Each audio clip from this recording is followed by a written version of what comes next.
하나님의 말씀은 로마서 15장 30절부터 33절까지 말씀입니다.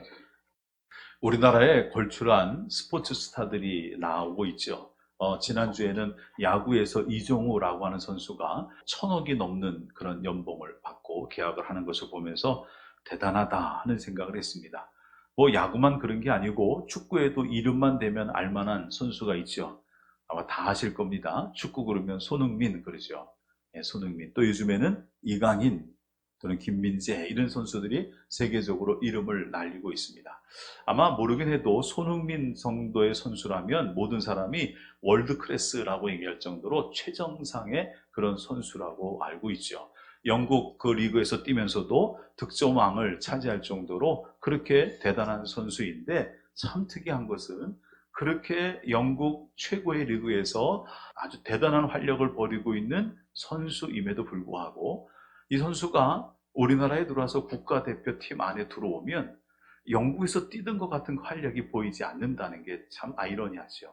그래서 그런 기사가 난 적도 있습니다. 왜 손흥민이라는 선수 또는 외국에서 유명하게 뛰는 선수가 우리나라에만 들어오면 그 모습이 안 보이냐 하는 얘기를 했어요.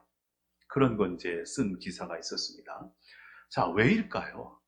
왜 그렇게 외국에 나가서 뛸 때는 정말 엄청난 활약을 벌이는 사람이, 득점왕도 하는 사람이 우리나라 국가대표 안에 들어와서 경기를 하면 왜 그만한 실력이 안 나오고 그만한 성적이 안 나오는 걸까요? 좀 이상하죠.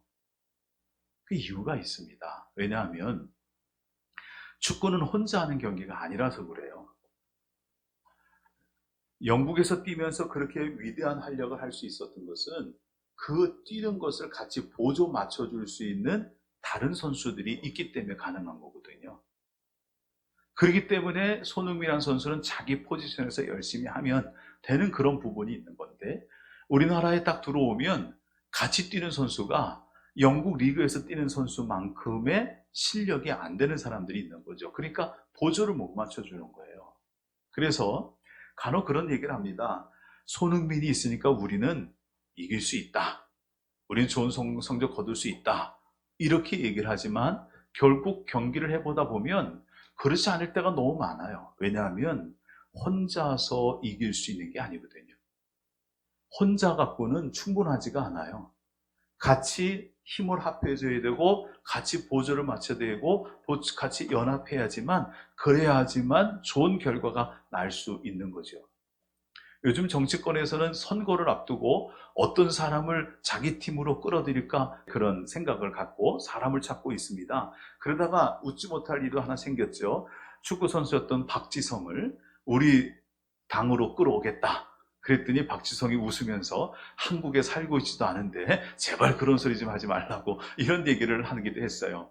왜 사람을 자꾸만 찾을까요?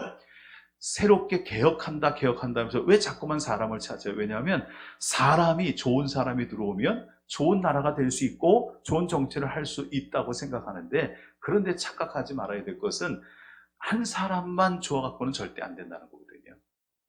아무리 위대하고 아무리 훌륭한 한 사람이 있다 할지라도 그 사람으로 인해서 나라가 새로워지지는 않습니다.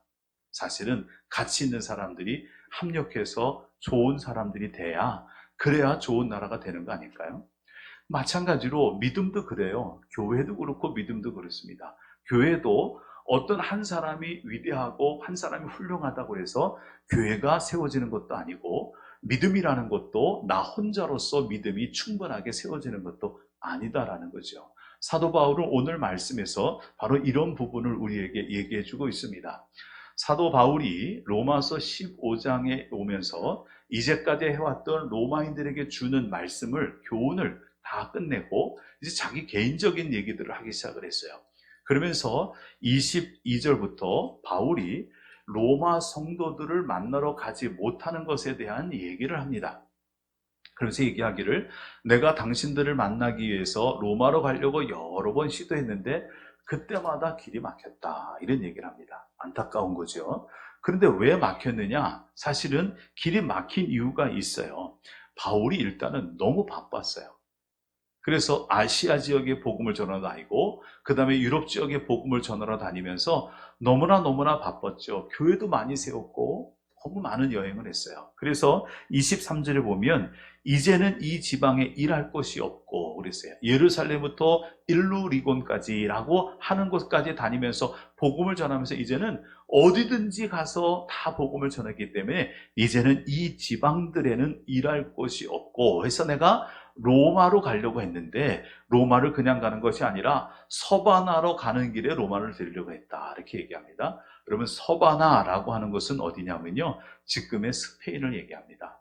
스페인이 서쪽에 제일 끝자락에 있어요. 그래서 그 당시에는 스페인 서바나를요. 서쪽의 땅끝이라고 봤어요. 땅끝. 땅끝까지 가서 복음을 전해야지. 그래서 거기까지 복음을 전하려고 사도 바울이 서바나로 가는 길에 그때 로마의 성도들을 만나려고 했습니다. 그런데 이번에도 또 길이 막혔어요. 이번에는 로마로 가려던 계획을 이룰 수 없었던 이유를 여기 적고 있는데, 자, 25절 보면 이렇게 쓰고 있습니다. 그러나 이제는 내가 성도를 섬기는 일로 예루살렘에 가노니. 바울이 지금 로마로 가려던 계획을 바꿔서 정반대 예루살렘으로 돌아가고 있어요. 왜 돌아가느냐? 성도를 섬기기 위해서 어떤 일을 섬길까요? 26절을 보니까 이는 마게도냐와 아가야 사람들이 예루살렘 성도 중 가난한 자들을 위하여 기쁘게 얼마를 연보하였습니다. 연보라는 것은 헌금을 한 거죠. 선경금을 한 겁니다. 마게도냐는 아시아 건너편에 있는, 지금의 터키 건너편에 있는 그 지역을 가리킵니다. 그 마게도냐, 유럽 지역인데요. 마게도냐와 아가야, 이 지역에 있는 이방에 세워진 교회 사람들이 예루살렘 교회 소식을 들었습니다. 예루살렘 교회는 교회가 처음 시작된 곳이었지만 아시다시피 스데반이 순교하여 죽고 난 다음부터 교회가 많이 흩어지기 시작을 했어요. 그리고 예루살렘 안에 굉장한 박해가 왔죠. 로마인들에 의한 박해도 있지만 유대인들에 의한 박해도 있었습니다. 그래서 교회가 많이 흩어졌고요. 남아있는 사람들은 굉장히 어려운 사람들이 많이 남아있었어요. 그래서 예루살렘 교회에 대한 소식이 이방에 들렸는데 예루살렘 교회가 매우 힘들고 어렵고 가난한 자들이 많다라는 소식을 듣고 마게도냐에 있는 교회들, 아가야에 있는 교회들이 헌금을 모으기 시작한 거예요. 그래서 그 헌금을 사도 바울에게 줘서, 이방인의 사도였던 사도 바울에게 줘서 이걸 가지고 예루살렘 교회에 전달해 달라 하는 부탁을 받아요. 그래서 바울이 로마로 가려고 했던 계획을 취소하고 일단은 예루살렘으로 돌아가는 거예요. 그러면서 바울이 이런 얘기를 잠깐 써놨습니다. 저희가 기뻐하여서 하였거니와 또한 저희는 그들에게 빚진 자니 만일 이방인들이 그들의 영적인 것을 나눠 가졌으면 육적인 것으로 그들을 섬기는 것이 마땅하니라. 이 얘기는 무슨 얘기냐면요. 하나님께서 유대인들을 택하셨다가 유대인들이 하나님을 잘 안 믿으니까 유대인들이 받아야 될 영적인 복을 이방인들이 받을 수 있도록 이방인에게 문을 열어주셨다는 거예요. 그래서 이방인들이 영적인 복을 받게 된 것은 유대인들이 받아야 될 복을 대신 받는, 그 먼저 받은 꼴이 됐으니 영적으로 빚진 것을 육적으로, 물질적으로 갚는 것을 유대인들에게 갚는다라고 하는 표현을 쓰고 있는 거죠. 그러면서 이 헌금을 가지고 지금 예루살렘으로 가고 있습니다. 가면서 사도 바울이 로마에 가고 싶은데 로마로 못 가고 예루살렘을 가고 있으니 그 마음이 어떻겠어요? 그런데 가고 있던 사도 바울이 로마에 있는 성도에게 편지를 써서 보내면서 특별히 기도를 부탁을 합니다. 기도를 부탁해요. 보세요. 30절입니다. 형제들아, 내가 우리 주 예수 그리스도와 성령의 사랑으로 말미암아 너희를 권하노니 너희 기도에 나와 힘을 같이 하여 나를 위하여 하나님께 빌어. 그렇죠? 여러분, 사도 바울은 굉장한 사도였죠. 사도 바울은 우리가 흔히 말할 때 대사도라고 부릅니다. 사실 사도 바울은 예수님과 함께 했던 사람은 아니잖아요. 예수님과 동시대에 있었지만 예수님께 가르침을 받은 사람이 아닙니다. 예수님께 가르침을 받았던 사람은 사도 베드로예요. 그래서 베드로를 대사도라고 부르는데 사도행전을 말씀을 읽어보게 되면 베드로를 위대한 사도로 소개하면서 베드로 못지 않은 사도가 바로 사도 바울이다, 이렇게 대비해 놓고 있습니다. 그래서 내용을 보면 이렇게 비슷하게 맞춰가요. 예를 들면 사도 베드로가 오순절 성령 강림의 사건을 통해서 성령 받고 그리고 부활하신 주님을 전하는 자가 되었잖아요. 그런데 사도 바울은 다메섹으로 올라가다가 거기서 부활하신 주님을 만나고 거기서 사명받고 복음을 전하기 시작을 했습니다. 베드로가 성령 받고 나가서 전하면서 안질뱅이를 고친 적이 있어요. 성전으로 올라가다가 앉아있던 안질뱅이, 구걸하던 안질뱅이를 고쳐준 적이 있는데 사도 베드로는요, 루스드라라는 곳에서 복음을 전하다가 남에서부터 걸어본 적이 없는 사람이 그 눈을 보니까 구원받을 만한 믿음이 있어 보여서 그를 일어나라 그래서 걷게 만드는 동일한 비슷한 역사가 벌어졌어요. 사도 베드로가 죽었던 사람을 살리는 장면이 있습니다. 도르가 또는 다비다 라고 하는 사람을 요바에 있다가 살려준 적이 있었는데, 그런데 사도 베드로도요, 말씀을 2층 창문에서 듣다가 떨어져서 죽었던 유두고를 살려내는 그 일을 통해서 베드로 못지않게 바울도 그런 일을 행하고 있었다고 보고 있고, 사도행전을 읽어보다 보면 베드로가 얼마나 대단한 능력이 있었는지, 그가 지나갈 때, 걸어갈 때 그림자가 길게 지잖아요. 그러면 병든 사람이 그림자 지나가는 그 자리에 누워 있어서 그림자가 그 사람에게 덮이기만 해도 병이 나았다, 이렇게 쓰고 있어요. 대단한 능력이죠. 그런데 사도 바울은 어땠냐면요, 사도 바울이 쓰던 수건, 사도 바울의 앞에 이렇게 두르고 있던 앞치마 같은 거, 이런 것들을 병든 자의 몸에 갖다 얹으면 그 병들이 다 고침받고 나음을 입었어요. 이렇게 사도 베드로가 대사도인 것처럼 사도 바울도 대단한 사도였습니다. 사도 바울은 능력 있는 사람이었죠. 그는 귀신 들린 자가 쫓아오면서 자꾸만 귀찮게 하니까 말 한마디로 귀신을 쫓아내기도 했던 사람입니다. 사도 바울이 감옥에 들어가 있을 때 찬송하고 기도할 때 하나님께서 옥문을 여셔서 그 감옥에서 간수를 구원하게 하는 그런 사건도 있었죠. 바울이라는 사람은 그야말로 예수님 만난다부터 은혜 안에서, 성령 안에서 아주 대단하게 믿음의 사역을 감당했던 사람인데, 이 사도 바울이 성도들에게, 한 번도 만나보지 못했던 로마의 성도들에게 이런 부탁을 합니다. 너희는 기도에 나와 힘을 같이 하여 나를 위하여 하나님께 빌어달라. 너희는 기도에 힘을 같이 하여 나를 위해서 기도해달라. 성경을 읽으면서 들었던 생각 중에 하나가, 사도 바울이 사실은 다른 사람에게 기도가 필요 없을 만큼, 혼자로서 충분할 수 있을 만큼 대단한 믿음의 사람인 것 같은데, 그런데 사도 바울이 성도들에게, 그것도 한 번도 만나보지 못한 성도들에게 나를 위하여 기도의 힘을 보태달라라고 하는 이 모습에서, 사도 바울 같은 위대한 사도에게도 기도가 필요하구나 하는 마음을 가졌어요. 그러면서 바울이 무엇을 요청하고 있을까요? 바울이 성도들에게 기도를 부탁하는 것은 세 가지입니다. 자, 내용을 볼까요? 첫 번째, 31절. 나로 유대에서 순종하지 아니하는 자들로부터 건짐을 받게 하고. 지금 예루살렘으로 가야 되는데 문제는 유대인들이 문제였어요. 유대인들이 예수 믿는 사람을 싫어하고 예수 믿는 사람을 박해하고 죽이니 바울은 더더욱 그랬죠. 유대교에다가 기독교로 개종했으니 정말 언제든지 죽을 수도 있는 사람이에요. 그래서 지금 가는데 어떤 위험이 있는지 알 수가 없을 정도로 지금 위험한 곳을 가고 있는 겁니다. 그러니까 바울이 부탁을 하죠. 너희가 나를 위하여 기도할 때 유대에서 순종하지 않은 유대인들, 그들에 의해서 내가 해를 당하지 않고 건짐을 받을 수 있도록 기도해달라. 나는 너희들의 기도가 필요하다라고 얘기를 해요. 그 다음에 두 번째 기도를 부탁합니다. 또 예루살렘에 대하여 내가 섬기는 일을 성도들이 받을 만하게 하고.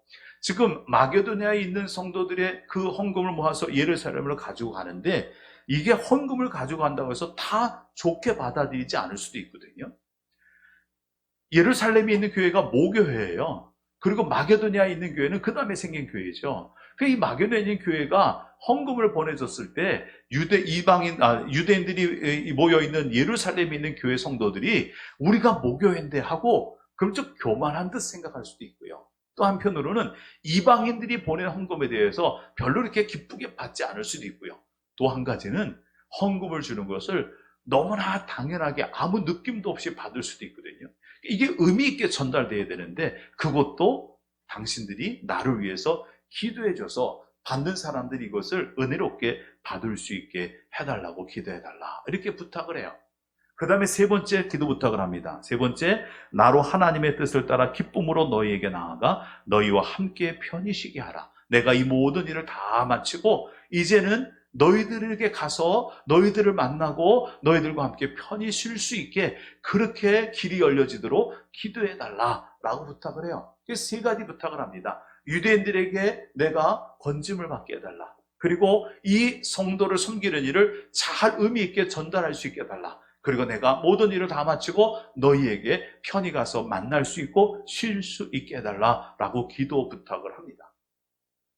바울은 기도가 필요 없는 사람 같아 보였지만 그러나 바울은 성도들에게 자기에게 지금 기도해야 될 내용을 소상히 아뢰면서 기도를 부탁하고 있는 것을 보게 됩니다. 바울이 왜 그랬을까? 바울이 왜 이런 기도 부탁을 성도들에게, 그것도 본 적이 없는 성도들에게 이런 부탁을 하고 있을까라고 묵상할 때 드는 생각 중에 한 가지는 바울 이렇게 대단한 사도를 할지라도 자기 혼자로는 충분하지 않았기 때문이다라는 거예요.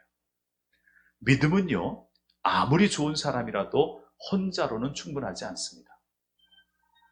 믿음이라는 거는요, 혼자서는 온전하게 세워지기가 힘들어요.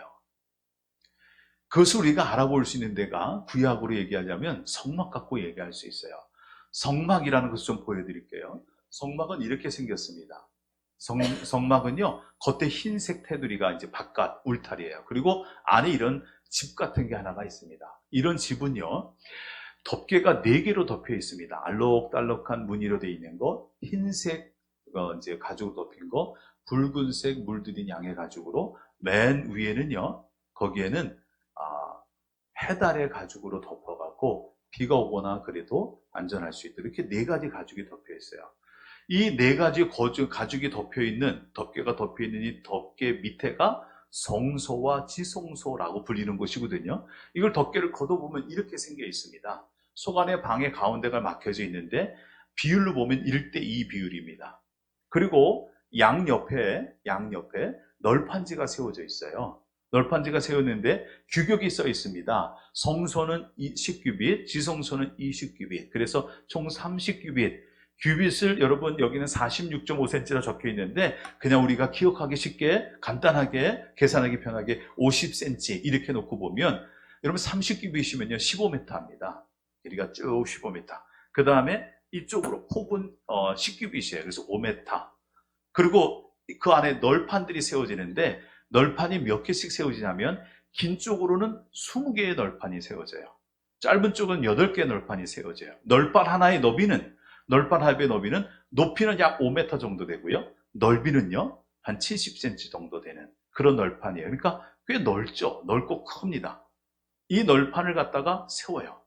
그런데 이걸 20개를 세우려니까 20개가 마치 견고한 벽처럼 서 있어야 되니까 그냥 세울 수가 없죠. 연결을 시킵니다. 여러분 보다시피 4개의 막대가 이렇게 연결이 되어 있어요. 그 모든 널판에 고리가 하나씩 붙어 있고 고리가 4개가 붙어 있고 고리와 고리를 이렇게 막대기를 깹니다. 그래서 연결을 시켜요. 그래서 4개의 고리의 막대가 연결이 되고 나면 4줄이 쭉 연결이 돼요. 지금 밖에 연결된 겁니다. 그런데 이렇게 놓으면 견고하게 아주 탄탄한 그런 벽이 세워질 것 같은데 그렇지가 않아요. 이게 광야에 세워지는 거거든요. 광야에 세워지니까 이 광야에서 돌풍이 불 때도 있고 또 밑에 높낮이가 잘 안 맞을 때도 있고 여러 가지 문제가 생길 때가 있어요. 그때 이것이 흔들리지 않고 동일한 그런 면적을 유지하면서 딱 일관된 그런 담과 같은 모습을 보이려면 겉에 것 갖고는 완전하지가 않아요. 이 널판을 하나씩 떼놓고 보면 이런 구조를 가지고 있습니다. 보세요. 저렇게 널판 하나하나에 맨 가운데 파란색으로 동그라미 하는데 거기에 구멍이 뚫려져 있어요. 널판마다 속구멍이 뚫려져 있습니다. 이 속구멍이 뚫려지는 걸 어떻게 하느냐? 이렇게 연결시킵니다. 이렇게 가운데 속 안에다가 보이지 않는 막대기를 쭉 연결해서 끼워요. 이게 안에 있는 띠라고 합니다. 안에 있는 띠. 밖에 있는 띠가 4개, 안에 있는 띠가 하나. 이렇게 5개의 띠로 연결이 되어 있어요. 그런데 저 널판은 뭘로 만드느냐? 조각목으로 만들어요. 조각목이라는 것은 광야에서 자라는 나무인데 사실은 목재로서의 가치가 그렇게 많지 않은 별로 쓸모없는 나무예요. 우리 인생이 그래요. 우리의 삶이 조각목과 같습니다. 근데 조각목을 가지고 널판을 만들 때는 조각목으로는 충분하지 않으니 거기다가 금을 덧입힙니다. 금으로 덧입혀서 조각목을 감싸요. 여러분, 우리는 죄인이죠. 우리는 아무것도 아닌 보잘것없는 존재예요. 그런데 우리가 믿음이라는 것으로 우리의 밖을 쌓게 되면 우리가 하나님의 자녀, 하나님의 백성이 됩니다. 그렇게 금으로 조각목을 쌓는 것처럼 믿음으로 우리의 부족한, 우리의 그 죄인된 모습을 믿음으로 쌓게 되면 그럼 우리가 하나의 널판이 되는 거예요. 여러분이 각각의 하나의 널판이 됩니다. 그 널판들이 모여져서 성막을 이루는 것처럼 우리 각각의 사람들이 모아져서 교회를 이루게 되는 거예요. 그런데 이 널판은요, 보잘것없는 쓸모없는 나무가 금으로 쌓여져서, 다시 말하면 죄인된 우리가 믿음으로 구원받아서 하나님의 사람으로 세움을 받았지만 그렇게 세워진 널판이 각각 독립적으로 존재하고는 성막이 세워지지가 않아요. 나무가 아무리 훌륭해도, 아무리 보기 좋아도, 아무리 금으로 쌓여 있어도 그게 하나씩 하나씩 그렇게 세워두기만 하면 이거는 오래 갈 수가 없지요. 그래서 그걸 밖으로 띠로 연결하는 거예요. 밖으로. 교회는요, 연합해야 됩니다. 연합하지 않으면 교회가 설 수가 없어요. 믿음이요, 나 혼자 믿음으로 설 수 있을 것 같죠? 아닙니다. 내가 아무리 훌륭한 사람이라도 나는 다른 사람과 연결되고 연합할 때 비로소 내 믿음이 더 견고해지는 거예요. 그게 교회를 세우는 방법이고 믿음을 세우는 방법이거든요. 그런데 여기에 말이죠, 겉에서는 보이지 않는 하나가 있는 거예요. 그게 속에 있는 띠, 바로 속에 있는 막대기입니다. 이 막대기는 겉에서 보이지가 않는데 이 막대기가 제일 중요한 역할을 하죠. 겉에 아무리 네 개로 아무리 잘 연결해놔도 이것은 왔다 갔다 할 수가 있어요. 그런데 속에 구멍 뛴데 여기다가 그 막대기를 딱 맞춰 쭉 끼워 놓게 되면 이제는 그 20개의 널판지가 아주 견고한 담처럼, 튼튼한 담처럼 쫙 세워져서 흔들리지 않는 그런 모습으로 성소를 이루게 되어 있어요. 이게 교회고 이게 성도의 모습이에요. 여러분, 교회라고 하는 것은 어떤 것일까요? 믿음이라는 것은 어떤 것일까요? 교회라고 하는 것은 말이죠, 각각의 성도들, 각각의 널판들이 모여진 것이 교회예요. 근데 그냥 모여지면 안 되고 그 교회가 서로 널판들이 연결된 것처럼 성도가 성도끼리 서로 연합하는 것이 교회예요. 그래서 여러분, 착각하시면 안 되는 게 교회 나와서 나만 잘 믿으면 되지 라고 생각하면 안 됩니다. 그 믿음은 제대로 끝까지 온전히 세워지지 못합니다. 교회 나와서 하나님을 믿기 시작했으면 교회 안에서 성도들과 같이 어울려야 돼요. 같이 하나가 돼야 돼요. 속회도 드려야 되고 예배도 드려야 되고 때로는 수련회도 같이 가야 되고 기도하는 곳에 나와야 되고 이렇게 같이 어울려서 연합을 해야 내 믿음이 비로소 잡혀지고 세워져요. 근데 거기에 또 한 가지 중요한 것이 있습니다. 보이지 않는 속띠가 하나 있죠. 이 기도입니다. 기도. 우리가 모여서 이렇게 함께 있는 것은 겉으로 보여지는 연합이라면 기도는 보이지 않는 속띠와 같은 거예요. 그런데 겉으로 보이는 네 가지 막대가 아무리 있어도 속에 있는 속띠 하나가 없으면 그 흔들리는 것처럼 여러분, 성도들의 연합 가운데는 기도가 없으면 그 세워진 것이, 그 연합한 것이 오래가지 못합니다. 시험이 오고 연단이 오고 갈등이 오면요, 그 연합이 흔들려요. 그러나 기도로 붙잡혀 있으면 그 교회는 견고해질 수 있습니다. 성도들 믿음이 어떻게 자랄까요? 우리의 믿음이 어떻게 자랄까요? 우리의 믿음은요, 우리가 열심히 믿는 그 믿음으로만 자라는 게 아니에요. 내가 열심히 믿는 것 외에 내가 같이 하는 성도들과 합심하는, 연합하는 이것이 필요하고, 더 나아가서 기도로서 서로 연합하는 것이 필요합니다. 이것이 있어야 교회가 세워지는 거거든요. 그래서 여러분들이 교회 다니시고 그 교회 다니면서 믿음을 키워서 하나님의 사람으로 세움 받으려면 여러분들이 먼저 인정하셔야 될 것이 있어요. 나는 나 혼자로는 충분하지 않다라고 인정해야 돼요. 그 얘기 다시 말하면 나는 기도가 필요한 사람입니다 라고 인정해야 되는 거예요. 여러분 중에 기도가 필요하지 않은 사람은 아무도 없습니다. 누구나 다 기도가 필요합니다. 내가 스스로 기도하지만 내 기도만 갖고는 충분하지 않습니다. 누군가가 나를 위해서 기도해주는 기도의 힘이 필요한 거예요. 그 속띠가 필요한 거예요. 그것이 있어야 우리가 시험이 와도 이길 수 있고 연단이 와도 이길 수 있고 우리가 믿음으로 견고해져서 하나님의 사람으로 세움받게 되는 거거든요. 그러므로 여러분, 교회 다니면서 신앙생활 한다는 것은요, 기도의 띠를 갖는 거예요. 기도의 띠를. 기도의 연합을 하는 겁니다. 속회 왜 중요한지 아십니까? 속회 모여서 그냥 뭐 하는 건데 속회를 모이라고 그러냐? 여러분, 속회 모여서 해야 될 가장 중요한 일 중에 하나가 서로가 서로를 위해서 기도해주는 기도의 연합을 이루는 거예요. 기도의 속띠를 맺는 거거든요.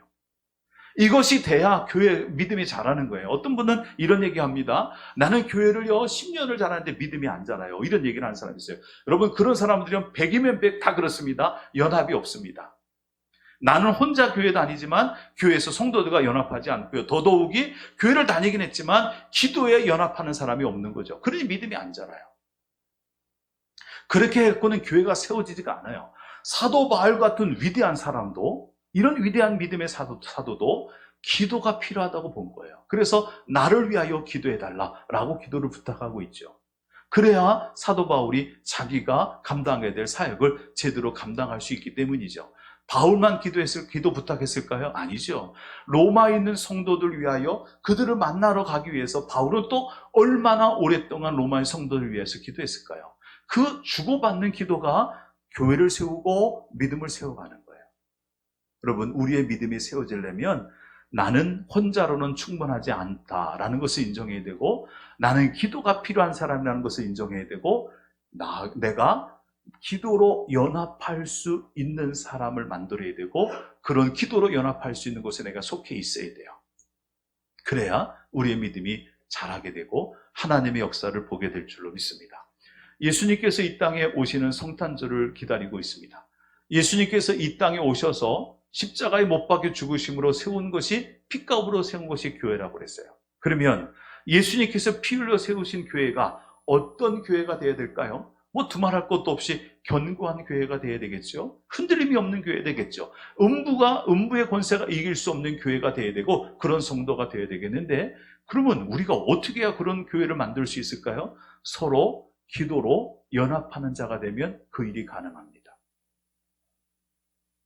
자, 오늘 우리가 이 말씀을 다시 한번 생각하면서 우리가 하나님 앞에 기도할 때 나 혼자만 기도하는 것이 아니고 서로 연합하여 기도해야 된다는 걸 잊지 마시고요. 여러분, 내년에 이제 새롭게 속회가 모여지고 세크가 구성되고 모이게 될 때, 그때 그 각 속회에서 기도의 띠를 아주 끈끈하게 맺어 가셔서 기도로 연합하는 여러분 되시기 바라고, 그렇게 기도로 연합하는 것을 통해서 여러분의 믿음도 세워지고 교회도 견고하게 세워갈 수 있는 믿음의 사람들이 되시기를 주님의 이름으로 축원을 드립니다.